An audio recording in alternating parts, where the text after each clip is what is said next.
digital spend numbers, media consumption is roughly somewhere between 17 and 20%, depending on whether you read ComScore or the other metric providers. And digital spend is anywhere, between 8 and 10%. So, are we doing our job as an industry? Do we think that digital spending should catch up with consumption? And if so, what's preventing the share shift? So you want to take first? I think there are multiple factors that contribute to that. I think that we struggle with disciplined metrics and reporting that would help us better allocate the money across different channels. I don't necessarily think that because there is an 18% consumption rate, there should be an equivalent 18% allocation of budget. I think depending on the client and the category and their objectives, the media mix will vary quite dramatically, and I think all of the media has to work together, so you have to do some media mix modeling to get the best solution. But no doubt it is out of whack right now, but I think we're finally hitting the watershed moment where the budgets will shift more towards the web, and I think it was ANA and Forrester actually just came out with a report a week or so ago about 87% of the CXOs that they sent a survey out to indicated that they were starting to question how much they're spending on broadcast and looking to put more into the web this year. So it's been a long time coming, but I think people are finally getting it. I think a big challenge is the bright, shiny bubble factor relative to like business planning. A lot of clients, something makes the cover of Time magazine, and they'll come to us and say, I want a widget for Facebook, or I want a Second Life store.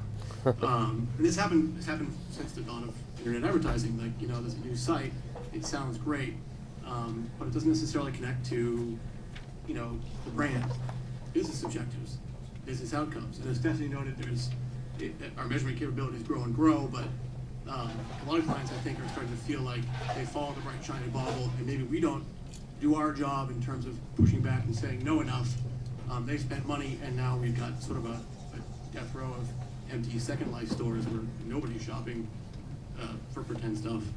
So I think that's sort of a big problem. We need to learn how to say no, how to reel people in and connect them to their brands and their objectives, and make sure they're doing the right thing with digital and not just following some news blurb they saw that sounds cool. Bill? Yeah, I think one of the ways that we've sort of hindered ourselves as an industry is, I think, we've grown up in a very siloed manner where we've by and large been very focused on our individual tactics. So I think when you talk to the clients, one of the things that they struggle with is sort of understanding how to take all of these individual silos and put them together into a strategic package that meets their business and marketing objectives. And I think as we as an industry begin to talk more and focus more on how the individual tactics and disciplines can supplement and support each other, our clients are going to be more inclined to see how they fit together and pour more money into the space. Similar to Stephanie's. I also think that people lie. I mean, I don't think the percentage of spend and the percentage of consumption can't be. I don't think you can compare it that way, because, I mean, I know probably everybody on this panel is consuming different forms of media at one time. So how can you kind of chunk it out and claim that it's that discrete when if you're sitting with your laptop in front of the computer and you get a message on your phone? What percentage of consumption is that? And so that's where I think that the numbers can't be looked at as something going to catch up or not. So do you think the media consumption ratio is almost irrelevant? I think irrelevant is a strong word. I don't think it's irrelevant now. I just think, like everything else, to Stephanie's point, kind of the metrics and how it's measured and what we do with that information is changing just like everything else is. So you can't look at 5 different channels and look at the spend and make a pretty pie chart out of it and claim that it's that discrete. It's just not. Yeah. And I do bring it back to the metrics, because to Ryan's point, clients come to us all the time with the flavor of the week, and they want to do it. And I think a lot of those things are branded as failures because they didn't up front agree on what are the success metrics of this going to be, and then actually put the right infrastructure in place to measure that on the back end and do a sunset review and see if it actually did what it was supposed to do. I think a lot of times it's just tossed out there for first mover advantage or whatever it is to get a quick press release, and then it's left to its own devices, and nothing succeeds like that. Everything needs. But you never put that number in. nurturing, Yeah, of course not. Adam?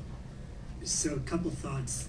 The first has nothing to do with numbers. I think we're really still struggling with something that has to do with human nature. And most of the money that's being controlled is being directed by traditionally led agencies. And there's always going to be a reluctance to move away from that. And on the client side, you have the same setup in lots of places where you have an e-commerce marketing group and then you have a traditional group.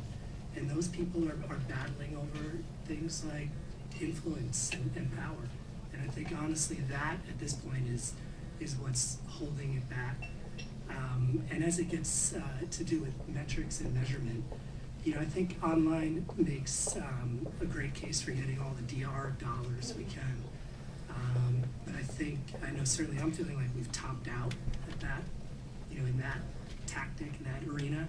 And the next thing that we need to be able to do is say we're running campaigns online and people are buying stuff in the real world. I think that's the next big hurdle. And honestly, I don't see anything in the real near term that's going to answer that. I think, just to second that point, and I think all the points that we made are good. I think that there's a certain amount of inertia that's going on the client side where they just are kind of stuck in this pattern of the way that they're distributing their dollars. And then it also all comes down to metrics ultimately.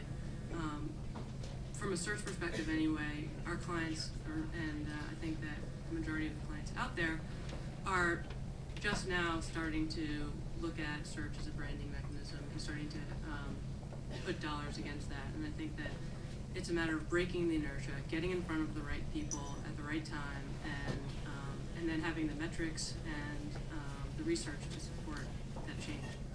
Yeah, I think for every client we have that understands online, is excited to spend in online, trusts us.